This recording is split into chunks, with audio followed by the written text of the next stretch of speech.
कुछ जगह होती है जहाँ इंसान सिर्फ गलती से ही पहुँचता है। ऐसी जगह जहाँ हवा भी चुप रहती है और दीवार कुछ पुरानी बातें छुपाई होती है।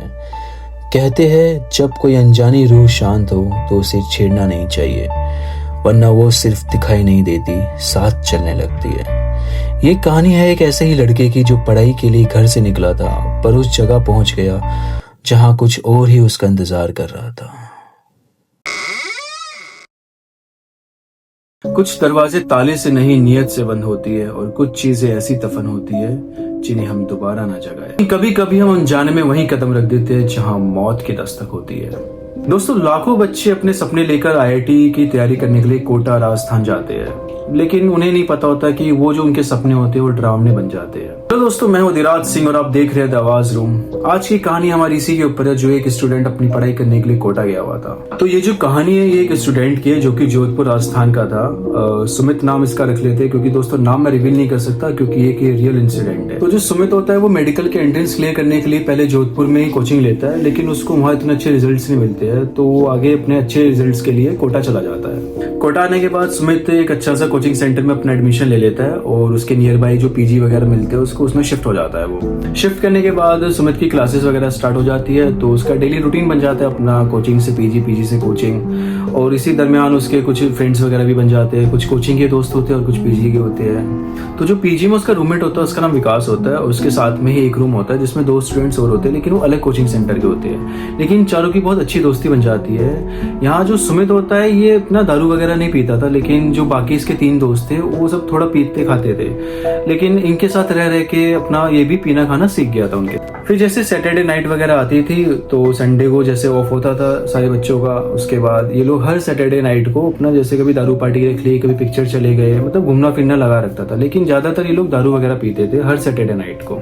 एक दिन ऐसे सैटरडे को ये लोग पार्टी कर रहे थे तो दारू वारू पी रहे थे अपना ये। तो इसमें से विकास बोलता है कि चलो आज कुछ अलग करते हैं। तो विकास कहता है यहाँ मैं एक बात बताना चाहूँगा, जो इनका पीजी होता है उसके पीछे 500 मीटर की दूरी पे एक कब्रिस्तान होता है। तो विकास ये कहता है कि आज हमने पी रखी है, अगर किसी में दम है तो उस कब्रिस्तान में जाके दिखाई। लोग आपस में शर्त रख लेते हैं। तो दारू वगैरह अपना खत्म करने के बाद इनका जो पीजी का पीछे की तरफ गेट होता है, तो वहां से ये चारों अपना निकल जाते हैं कब्रिस्तान के लिए। अब ये वहां पहुंचते हैं अपना, फिर कब्रिस्तान की जो जैसे एक दीवार होती है उधर की तरफ खड़े होकर बातचीत करते हैं कि कौन पहले अंदर जाएगा। ये लोग आपस में शर्त लगाते हैं। करने के बाद विकास पहले जो बाउंड्री होती है वो कूद के कब्रिस्तान के अंदर जाता है।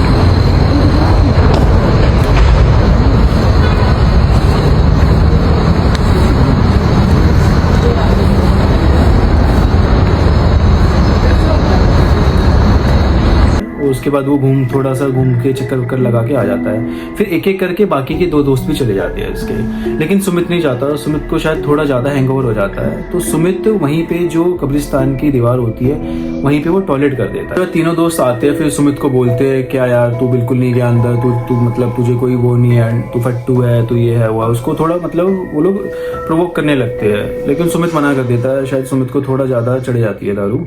उसके बाद ये लोग अपना डिसाइड करते हैं मतलब क्या आगे का क्या प्लान है, क्या करना है। तो फिर उधर ही थोड़ा बहुत नॉर्मल अपना घूमते हैं, वर्कआउट करते हैं। उसके बाद ये अपना वापस पीजी आ जाते हैं। 12 बजे के आसपास ये लोग वापस अपना पीजी आते हैं, और उस दिन जो उसके बाकी के दो दोस्त थे जो सुमित के साथ वाले रूम में रहते थे, तो वो अपने रूम में नहीं सोते हैं। तो ये चारों एक ही रूम में सोते हैं सुमित के रूम में। तो सुमित और जो विकास होते हैं वो अपने बेड पे सो जाते हैं, और जो बाकी के जो दो दोस्त हैं इनके वो नीचे गद्दा लगा के सो जाते हैं। थोड़ी रात होने के बाद सुमित को ऐसा लगता है कि उसके सीने पे कोई बैठा और उसका गला दबा रहा है, और किसी ने उसके मुंह के ऊपर हाथ भी रखा हुआ है। वो चीखना चाह रहा है लेकिन चिल्ला नहीं पा रहा है, कि उसकी आवाज ही नहीं निकल रही मुंह से, ना उसके हाथ पर हिल पा रही है। तो वो सिर्फ गुर्रा रहा होता है सुमित, पर वो सपने में होता है उस वक्त। तो विकास की आंख खुलती है, तो विकास देखता है सुमित की गुर्रा रहा है, तो वो झटके से सुमित को उठाता है कि क्या हुआ तुझे, क्या हुआ, क्यों गुर्रा रहा है। तो सुमित की एकदम आंख खुलती है, कहता है शायद यार मेरा सपना था, मैं चीख रहा था, चिल्ला रहा था, लेकिन मैं कुछ कर नहीं पा रहा था सपने में। तो वो कहता है ठीक है कोई नहीं यार, तेरा सपना होगा, जाने दे, तू सो जा अभी। सुमित बताता है विकास को कि यार मेरे को सपना ऐसा आया था कि जैसे कोई मेरी छाती के ऊपर बैठा और मेरा गला दबा रहा है।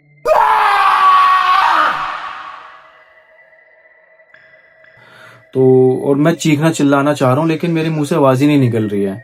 तो विकास कहता है यार कुछ नहीं, ऐसी तेरे सपना होगा, वहम होगा, अभी तू सो जा। और दोनों नशे में थे, फिर उस वक्त उन्होंने इतना सोचा नहीं, उस चीज को इग्नोर करके दोनों सो गए। उसके बाद ये लोग चारों अपना रेगुलर क्लासेस अटेंड करते हैं और 1-2 दिन बाद सुमित अपना वापस कोचिंग से पीजी आ रहा होता है तो उसको थोड़ा सा पेन फील होता है शोल्डर के ऊपर, मतलब उसको थोड़ा सा यहाँ पे भारीपन सा फील होता है शोल्डर के ऊपर। तो उसके बाद वो मेडिसिन वगैरह ले लेता है अपना, लेकिन उसको उतना आराम मिलता नहीं है। तो अपना डॉक्टर के पास जाके दिखवाता है तो डॉक्टर उसको फिजियोथेरेपी वगैरह सजेस्ट करते हैं।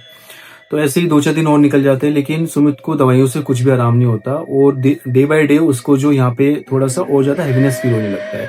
उसको ऐसा लगता था कि कोई इसके ऊपर ऐसा बैठा हुआ है। यहाँ पे पेन को फिर से इग्नोर कर देता है और रेगुलर बेस पे अपनी दवाई वगैरह ले रहा होता है।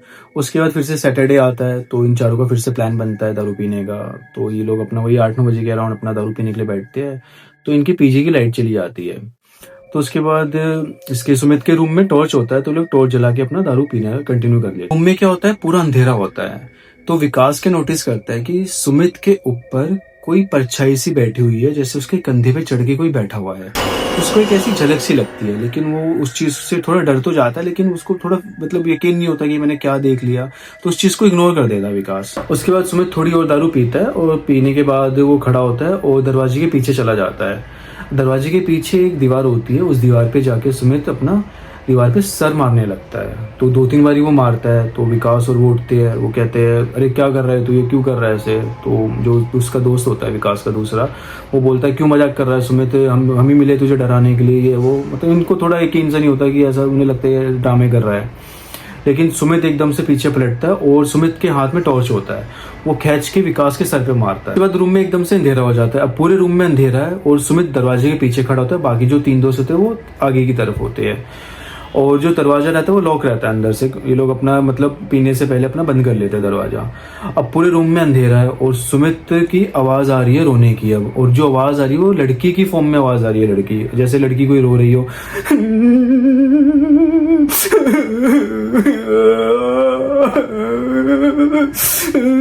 विकास का दोस्त होता है, वो अपने मोबाइल की फ्लैशलाइट ऑन करता है और वो फ्लैशलाइट लेके सुमित के मुंह पे मारता है। अब वो तीनों क्या देखते हैं, जो सुमित है, सुमित के ऊपर कोई बैठी हुई है, मतलब कोई औरत बैठी हुई है और उसका आधा चेहरा जला हुआ है और आधा नॉर्मल है।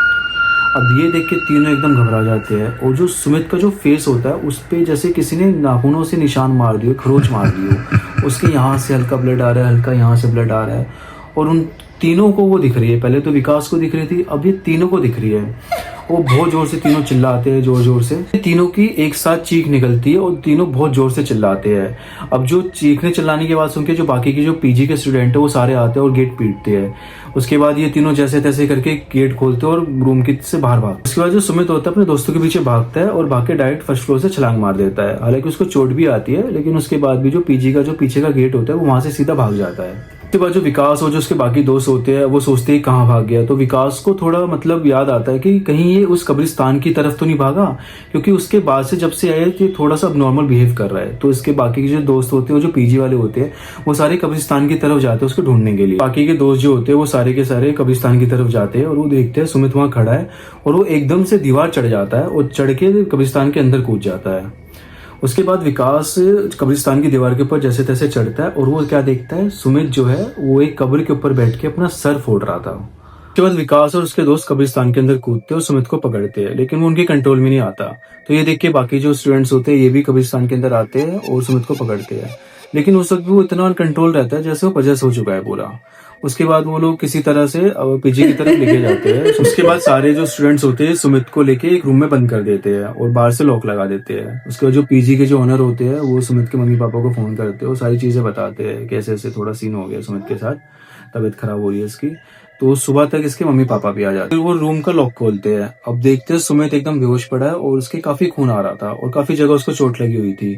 तो पहले तो इसके मम्मी पापा हॉस्पिटल लेके जाते हैं सुमित को, वहाँ पे इसकी मरहम पट्टी वगैरह करवा के फिर जो पीजी वाला का होता है वो बता देते हैं कि रात को ऐसे ऐसे इसने बिहेव किया था। तो उसके मम्मी पापा भी समझ जाते हैं कि क्या इशू था। उसके बाद ये लोग डायरेक्ट वहां से अपना मेहंदीपुर बालाजी के लिए निकल। उसके बाद रास्ते में तो काफी शांत रहता है सुमित, लेकिन जैसे ही मेहंदीपुर बालाजी पहुंचने वाले होते हैं तो तकरीबन 1-1.5 किलोमीटर पहले सुमित बहुत जोर जोर से चिल्लाने लगता है और अपने मम्मी पापा को मारने लगता है गाड़ी में ही। तो ये देख के ड्राइवर साहब समझ जाते हैं, क्योंकि वो काफी बार मेहंदीपुर बालाजी जा चुके थे ऑलरेडी, तो उनको वहाँ के विधि विधान वगैरह से काफी परिचित थे। और जो ड्राइवर है उन्होंने गाड़ी रोकी और हनुमान चालीसा चलाई और सुमित को कंट्रोल करने की कोशिश करी। उसके बाद थोड़ा सा नॉर्मल होने के बाद फिर से वो लोग मेहंदीपुर बालाजी पहुंचने के बाद सुमित जब गाड़ी से उतरता है तो वो एकदम दौड़ते हुए मंदिर के अंदर चला जाता है। अब आपको पता होगा कि मंदिर के अंदर फर्स्ट फ्लोर पे प्रेतरा सरकार जी विराजमान है, तो वहाँ पे वो पहुंचता है और वहाँ पे बैठ के अपना जोर जोर से माथा पटकने लगता है और बहुत जोर से चिल्लाने लगता है। ये देखिए पंडित जी आते हैं, उसके मम्मी पापा फिर जाते हैं, वो बताते हैं पंडित जी को कि ऐसे ऐसे हो गया है। तो उसके बाद वो पंडित जी अपनी विधि विधान से थोड़ा कंट्रोल करते हैं सुमित। पंडित जी है वो बताते हैं जो ये आत्मा है जिसने पजेस कर रखा है सुमित को, ये बहुत शक्तिशाली है, तो ये ऐसे ये नहीं उतरेगी। तो सुमित को उन्होंने कम से कम 10 से 15 दिन वहां रखा प्रेतरा सरकार के। मेहंदीपुर बालाजी की कृपा से सुमित ठीक हो जाता है और वापस जोधपुर चला जाता है। हालांकि वो वहाँ पे पीजी नहीं जाता क्योंकि इसके मम्मी पापा वहाँ एकदम मना कर देते हैं, वापस जोधपुर सुमित को वापस ले आते हैं। सो दोस्तों, आज की कहानी से हमें क्या सीखने को मिलता है? हम अपनी जवानी के उसमें आके कई बार शर्त रख लेते हैं कि हम यहाँ चले जाएंगे, वहां चले जाएंगे। हालांकि हमें कभी इन सब चीजों के साथ मजाक नहीं करना चाहिए। कई बार छोटा सा मजाक काफी भारी पड़ जाता है। हमें कभी भी शमशान घाट हो गया, कब्रिस्तान हो गया या चौराहा हो गया या किसी पेड़ के नीचे कहीं पे भी इधर उधर ऐसी जगह पे ना कभी हमें टॉयलेट वगैरह करनी चाहिए और इन चीजों के साथ मजाक नहीं करना चाहिए। सो दोस्तों, आज का रियल इंसिडेंट आप लोगों को कैसा लगा कमेंट करके जरूर बताइए और चैनल को प्लीज सब्सक्राइब करें, लाइक करें, कमेंट करें।